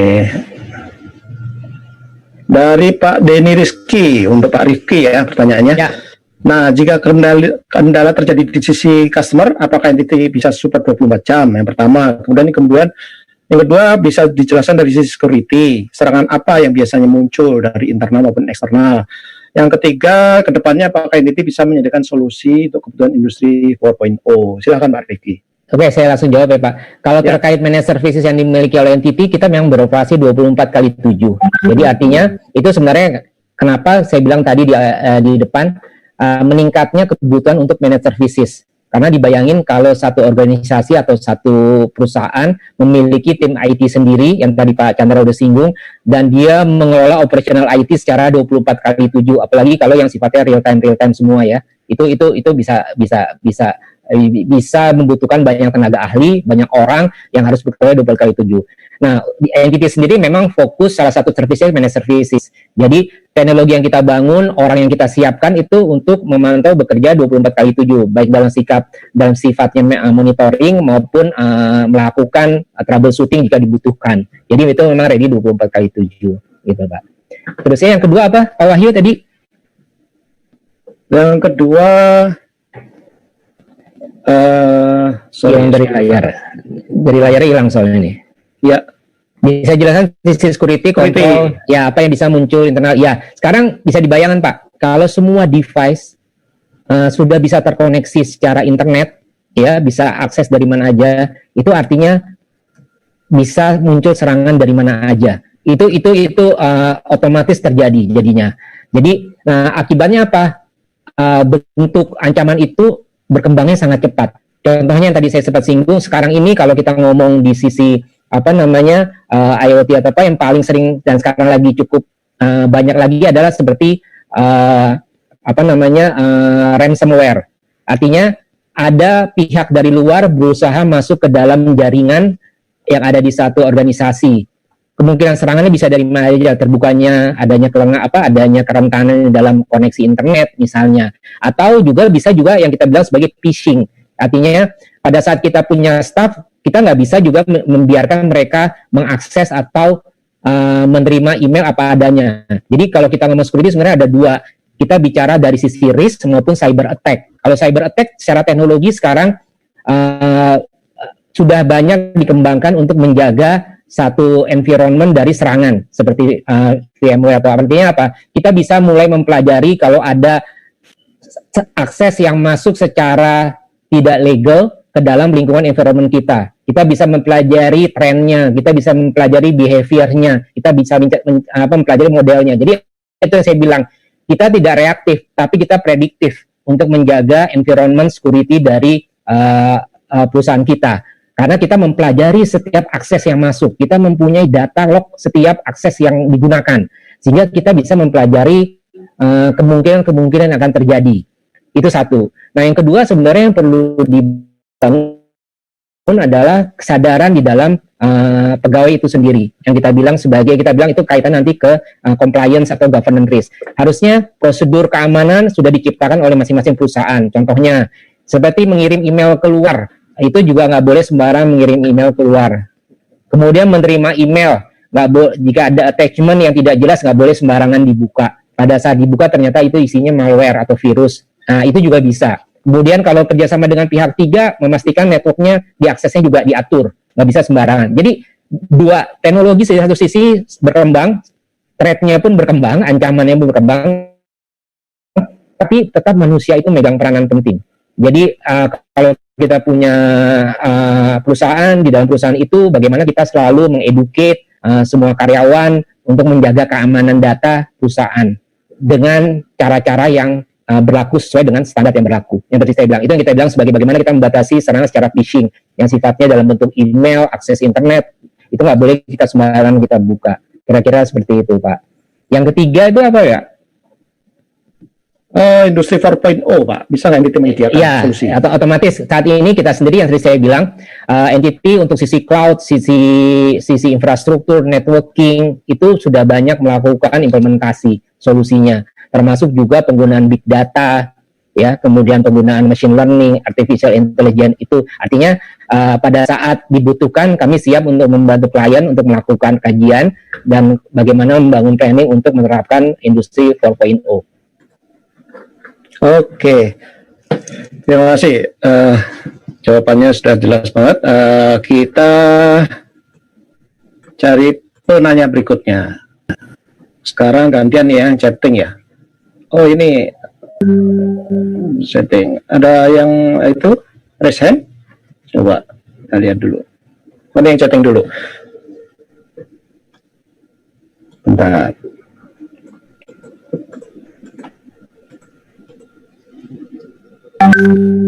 Oke, ini dari Pak Fredrik Budiman untuk Kak Rifki lagi nih. Dan penerapan digitalisasi di sektor healthcare seperti cloud computing, data dan telemedicine, apakah teknologi AI dan deep learning untuk analisa dan langkah preventif juga sudah sah dan diperbolehkan untuk digunakan di Indonesia sehingga risiko dan kerentanan informasi pasien? Oke, silakan Pak. Secara regulasi terus terang saya nggak tahu persis, tapi menurut saya secara global saja penerapannya sudah bisa dilakukan kalau kita bicara tentang cloud computing, big data gitu ya, AI, machine learning. Karena itu saya bilang kan penerapan itu bisa dilakukan di banyak domain, banyak sektor. Itu saya bilang. Kalau kita bicara smart X-ray, bisa kebayang Bapak lagi di ronsen, data yang masuk ke alat ronsen, habis itu bisa diolah secara otomatis bukan oleh dokter untuk dianalisa, tapi oleh machine learning. Karena apa? Data itu bisa kita interpretasi, kita kirimkan ke sistem kita kemudian dengan machine learning artificial intelligence bisa mempelajari. Artinya apa? Machine learning itu sudah dibuild sedemikian rupa untuk mempelajari data-data yang dihasilkan. Itu sangat memungkinkan. Tapi bisa jadi di sisi R&D itu mungkin belum bisa diterapkan, apalagi kalau terkait sama pembuatan vaksin baru atau apa. Bisa jadi itu masih konsumsinya sifatnya internal. Tapi kembali lagi, apakah regulasi itu sekarang udah ada? Biasanya saya tahu masalah personal data itu standarnya sudah ada, GDPR. Tapi Indonesia sendiri setahu saya belum full menerapkan GDPR. Tapi kalau kayak di UK itu restrict. Jadi GDPR itu diterapkan, artinya bagaimana itu kewajiban semua, apalagi pemberi jasa seperti kami, jika mengolah memberikan service, itu data, personal data, financial data itu wajib hukumnya untuk kita jaga karena itu dilindungi oleh regulasi gitu loh. Mulai dari bagaimana menjaganya sampai berapa lama harus dijaga dan segala macamnya. Tapi kalau secara detail kembali lagi saya rasa kalau kita perhatiin hal ini mungkin tidak mudah juga untuk pemerintah menerbitkan regulasi begitu karena teknologi berkembang cepat, regulasi juga harus bisa mengadop, itu juga mungkin nggak akan mudah juga. Jadi kalau dilihat setahu saya untuk kayak di di healthcare di khususnya di industri healthcare ini yang paling utama adalah bagaimana kita menjaga kerahasiaan data pasien, itu wajib, ya kan? Tapi untuk hal yang lain penerapannya sampai sejauh mana setahu saya belum ada regulasi yang baku, ya kan? Contohnya yang tadi saya bilang, kalau sekedar log data untuk kita olah sampai kita bisa melakukan analisa tertentu, apakah itu sudah punya detailnya? Saya belum yakin. Tapi kalau kerahasiaan data pasien itu pasti, itu udah ada regulasinya. Makanya hal-hal seperti itu kembali kita lihat case by case-nya. Tapi machine learning, AI, mau nggak mau itu harus diterapkan, Pak. Karena apa? Seperti saya singgung di presentasi saya, terjadinya gap. Pada saat teknologi berkembang, infrastruktur berkembang, skill kita mungkin sebagai manusia nggak selalu bisa cepat berkembang. Nah, kurang, ya kan, resource yang kurang segala macam mungkin nggak akan bisa mencukupi untuk bisa melakukan pekerjaan beroperasi secara 24/7 misalnya, atau beroperasi secara cepat. Mau nggak mau penggunaan teknologi untuk machine learning, artificial intelligence, mau nggak mau itu akan diadopsi. Dalam 2-3 tahun ke depan, trennya itu akan meningkat tajam. Oke. Kira-kira itu menarik ya. Ya, terima kasih Pak atas penjelasannya. Kita beralih ke pertanyaan berikutnya, Mas Fadli ya. Mas Fadli yang raise hand tadi. Silakan Mas Fadli, langsung aja ke siapa pertanyaannya. Mau di-unmute dulu ini mic-nya.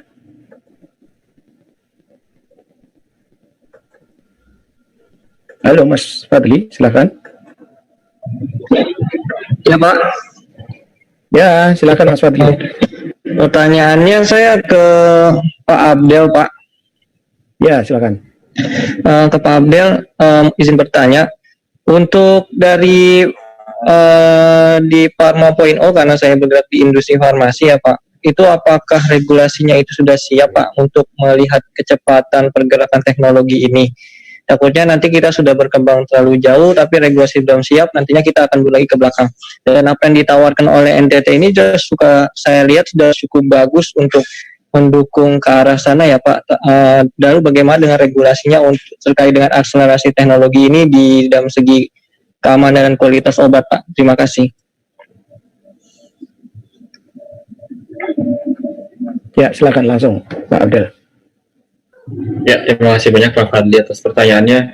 Terkait regulasi, memang kita di sini sudah, ini menurut penilaian saya Pak, mengacu pada regulasi yang sudah ada baik di EU, kemudian di GPOP, kemudian di mana, baik yang dikeluarkan guideline ISPI, itu sudah banyak regulasi maupun panduan terhadap bagaimana kita bisa menerapkan good automated manufacturing practices. Nah, di situ di ISPI sendiri ada bukunya tersendiri khusus, yaitu buku GAM5, baik itu untuk risk-based approach terhadap sistem komputerisasi, ataupun bagaimana cara kita menyusun infrastruktur dan IT kita, bahkan sesederhana bagaimana caranya kita menjaga electronic signature di perusahaan industri farmasi, itu juga sudah diatur di ISPI GAM5 itu ada panduannya Pak. Nah, yang menjadi pertanyaan adalah seberapa kita sudah siap memenuhi persyaratan itu, karena sebelum kita berbicara infrastruktur apa yang mau kita bangun atau investasi apa yang mau kita lakukan, kita juga harus sudah paham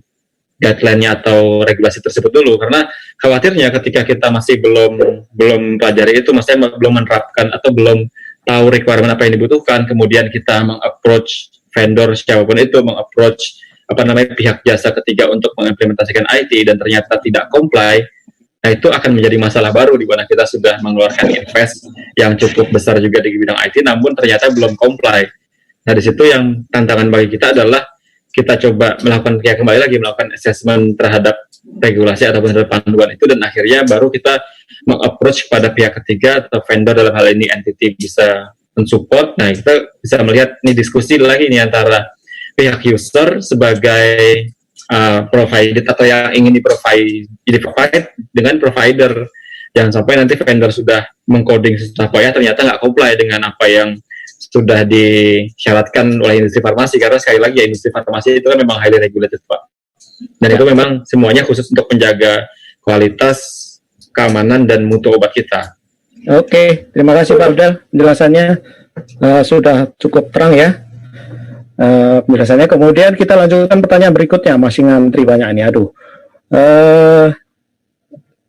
dari chat ya skalanya, kita bacakan. Pertanyaan dari Oktan Nugraha.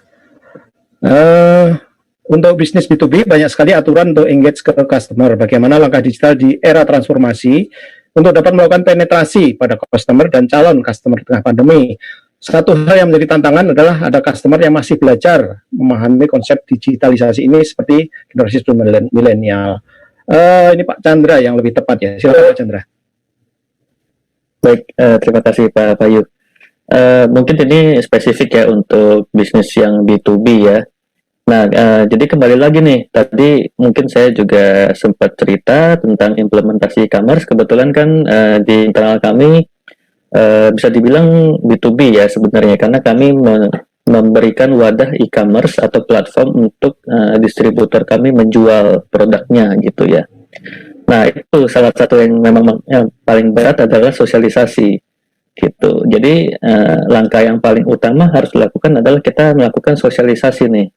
Jadi ketika kita mau bangun sistemnya, kita bisa ajak juga customer kita, kasih masukan. Kalau misalnya kita mau bangun produk ini, mau digitalisasi bagian ini, itu dari Bapak, dari customer ada masukan apa nih supaya Bapak juga bisa update nih dengan teknologi yang mau kami implementasi di internal. Kira-kira seperti itu sih.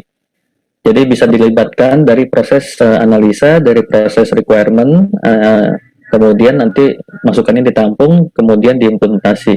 Dengan begitu si customer ini juga udah tahu nih, karena kan sistem yang kita buat memenuhi keinginan atau mungkin mereka maunya kayak gimana sih. Nah, kira-kira kayak gitu sih Pak Wahyu. Intinya ajak mereka terlibat Pak ya. Ya, Oke. salah satu caranya. Kita lanjutkan pertanyaan berikutnya dari siapa nih ya? Aduh, masih banyak. Silakan, panitia. Kita baca dari Winanda Kalista. Dengan implementasi IT di proses produksi obat, bagaimana validasi data tersebut agar tetap reliable, akurat, dan accountable? Karena kesalahan sistem akan berdampak pada product release decision, seperti error value. Nah, bagaimana validasinya? Ini Pak Rifki kali ya, yang lebih pas ya Pak.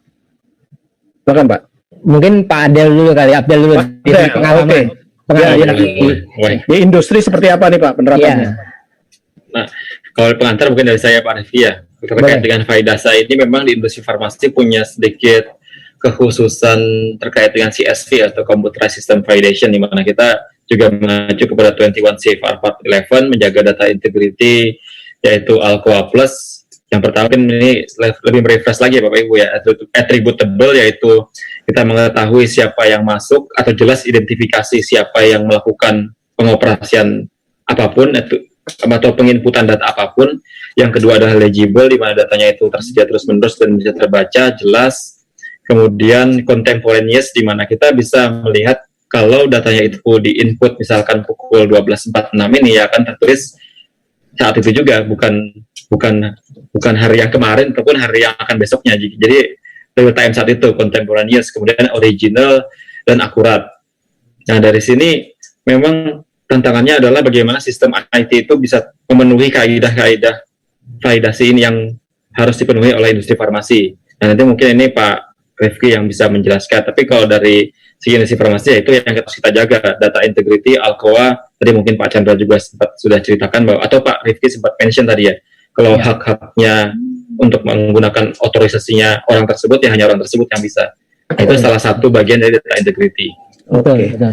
Nah itu kalau saya tambahkan, jadi kalau dilihat kan memang prosesnya ketat sekali ya. Artinya kita harus memastikan secara sistem ya, kita bilang secara teknologi data itu semua kejadiannya, aktivitasnya, aksesnya itu harus terrecord. Itu paling utama, ya kan? Dan semua itu harus dilakukan secara real time. Artinya tergantung nih, kalau kita bicara industri farmasi, apa ini terkait dengan produksi yang sifatnya mesin yang melakukan, ya gitu kan ya. Setelah itu datanya bisa kita monitoring, mau nggak mau mesin itu harus bisa datanya kita ambil, artinya penerapan IoT diterapkan. Tapi kalau sifatnya data itu di-entry oleh manusia, tentunya sebenarnya jauh lebih mudah dalam konteks pelaksanaannya, tapi data integrity segala macam prosesnya tetap harus ada, ya kan? Bagaimana kita memastikan workflow untuk dapat approval gitu kan ya, berjalan dari satu orang ke orang yang lain, kemudian data itu tetap terekam dengan baik jejaknya. Nah itu kalau bicara aplikasi yang memang dilakukan oleh manusia atau manusia. Nah, tapi jika dilakukan oleh mesin, artinya IoT, sebenarnya pada saat kita memang sudah menerapkan IoT di production, artinya semua data yang dilakukan oleh perangkat itu akan diambil oleh, akan disimpan oleh satu sistem. Nah, artinya sebelumnya berarti IoT, penerapan IoT sudah dilakukan terhadap device tersebut, sudah bisa terhubung secara network ke sistem yang melakukan monitoring atau melakukan approval apapun. Jadi kembali lagi, teknologi biasanya sebelum dia melakukan implementasi, dia akan menyesuaikan dengan standar prosedur yang berlaku. Pada saat kita dibilang data gathering, ya kan, sistem gathering, ya kan, itu kita akan melihat semuanya dari sisi prosesnya, ya, mulai dari input proses outputnya, dari sisi masalah governance compliance-nya itu harus seperti apa. Nah, jadi kita ngomongnya itu memang agak banyak pada saat kita bicara bagaimananya. Tentunya teknologi memungkinkan, tapi kembali lagi kesiapan manusia, kesiapan dari infrastruktur di dalam perusahaan itu juga menentukan. Kira-kira gitu, Pak. Satu lagi deh ya, ada pertanyaan dari siapa nih? Coba kita tayangkan langsung. Silakan. Dari Afina Hadari. Ya. Pak Rifki lagi, terkait digital transformasi apakah bisa diterapkan pada mesin-mesin yang terdapat di pabrik sehingga mesin bisa dioperasikan secara remote? Apakah minimum requirement pada mesin yang digunakan? Silakan Pak Rifki langsung. Oke, jadi ini kembali kita ngomong sebenarnya tentang IoT. Jadi kalau kita berbicara tentang integrasi dari IoT, yang paling utama yang harus kita tahu adalah kita harus tahu mesin dan perangkat seperti apa. Apakah PLC yang ada di perangkat itu sudah bisa diintegrasikan? Nah, itu yang paling utama. Jadi sebenarnya teknologi bagi sebelum itu terjadi sebagai IoT connection, kita harus memastikan dulu. Bisa jadi ada banyak industri yang menggunakan mesin, ternyata mesin itu mesin-mesin yang sudah lama, tapi memang masih powerful. Nah, belum tentu itu jadi bisa disupport oleh IoT devices. Artinya kalau kita ngomong IoT devices, perangkat itu, PLC itu harus bisa mensupport, jadi ada sensor yang bisa diterapkan sehingga data-data proses-proses yang dilakukan oleh mesin itu, data-datanya bisa direkam. Kemudian dihubungkan ke network, kemudian bisa diintegrasikan ke dalam satu sistem. Nah, itu sebenarnya prasyaratnya. Jadi biasanya assessment seperti requirement gathering, kalau kita ngomong IoT, ya kita melihat operational prosesnya di manufacturing itu seperti apa, perangkat yang digunakan apa, apakah mendukung protokol standar untuk penerapan IoT. Setelah mendukung protokol standar, baru kita lihat bagaimana antar device satu dengan device yang lain bisa terintegrasi atau terkoneksi secara network sampai menjadi satu ke dalam satu sistem. Nah, itu yang perlu dilakukan di awal sih. Terima kasih Pak Rifki. Seru banget ya, masih banyak pertanyaan sebenarnya, tapi mohon maaf sekali ini untuk para peserta, pertanyaannya tidak bisa kita jawab semua ya, karena terbatasnya waktu. Kita sampai ke penghujung acara. Kami mohon para narasumber untuk memberikan closing statement untuk acara kita kali ini, dimulai dari Pak Rifki. Silakan Pak Rifki. Jadi kalau dari saya, diharapkan dengan terjadinya connected ecosystem, di healthcare itu kita berharap terjadi peningkatan keamanan dan pengalaman untuk semua yang terlibat, mulai dari staff, ya kan, sistem dan sebagainya. Kemudian juga diharapkan dengan melakukan digital transformasi juga akan meningkatkan adanya revenue, mensederhanakan dan mengefisienkan proses sampai meminimalkan bisnis gangguan yang ada. Itu aja Pak Wahyu. Ya, berikutnya Pak Chandra, silakan Pak Chandra. Oke, mungkin singkat aja. Jadi menurut saya kita cepat atau lambat, terus sadar atau enggak, kita sebenarnya juga udah terlibat dalam digital transformasi di global ya. Tapi memang untuk implementasi di perusahaan tertentu dan seperti apa itu harus terencana dan terstruktur supaya hasil yang dicapai juga bisa maksimal dan berdaya guna. Gitu sih dari saya. Terima kasih Pak Ali. Oke, terima kasih Pak Abdel. Silakan closing statement. Ya, dari saya memang transformasi digital di industri farmasi ini adalah sebuah keniscayaan, baik nanti ada COVID maupun sekarang ada COVID atau tidak ada COVID, itu akan terjadi. Nah, cuman PR-nya besarnya adalah seberapa siap kita untuk menghadapi itu semua. Jika kita belum mulai assessment dari sekarang, hanya reaktif dengan kondisi saat ini, maka mulai kapan lagi kita akan melakukan assessment dan berubah agar kita bisa menjadi smart industri farmasi, smart factory yang agile dan punya kemampuan adaptability yang sangat kuat untuk mempertahankan proses bisnis kita tetap terus berjalan.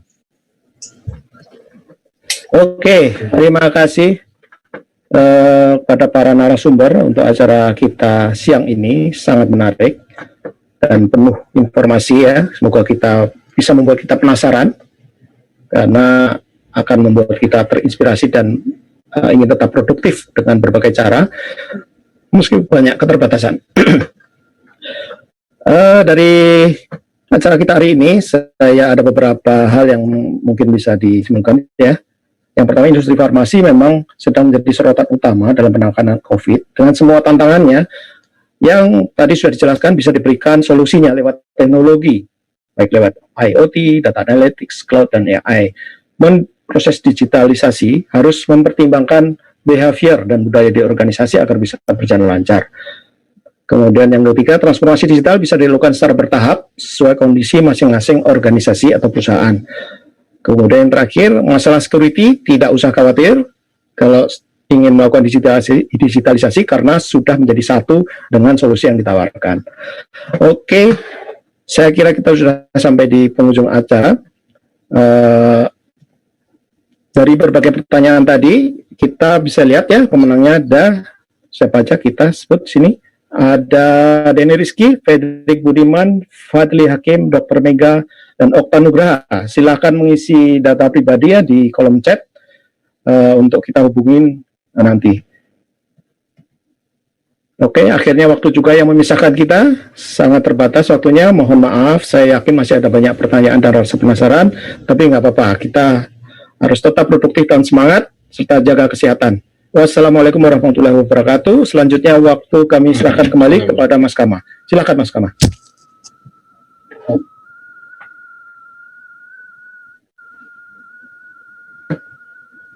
Ya, menarik sekali acara kita kali ini ya. Begitu banyak informasi yang kita dapatkan dari hasil diskusi para narasumber tadi. Semoga acara ini bisa memberikan titik terang untuk menyongsong era next normal yang ditimbulkan dari pandemi ini. Dan semoga juga hasil diskusi siang ini juga bisa menyamakan visi antara tim IT atau teknologi dengan para pengambil keputusan. Untuk itu saya ucapkan banyak terima kasih kepada Pak Rifki, Pak Abdel, dan Pak Chandra yang sudah berbagi informasi pada diskusi kali ini. Saya juga ingin mengucapkan banyak terima kasih kepada entiti yang sudah mendukung acara ini, serta kepada Iluni FFUI atas bantuan dan dukungannya.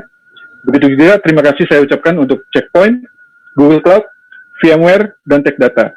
Serta tak lupa saya ucapkan banyak terima kasih kepada Anda semua yang sudah hadir pada acara ini.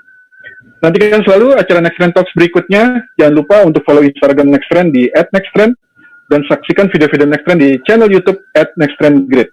Selamat siang. Wassalamualaikum warahmatullahi wabarakatuh. Waalaikumsalam. Terima kasih. Terima kasih. Terima kasih banyak. Terima kasih semuanya. Pak Chandra. Terima kasih. Pak Kama, terima kasih Pak. Sampai ketemu lagi. Sampai ketemu. Ya, sampai Terima kasih banyak Kami Bapak banget Ibu nih pesertanya lihat. sampai ketemu lagi, Pak. Ya. Iya.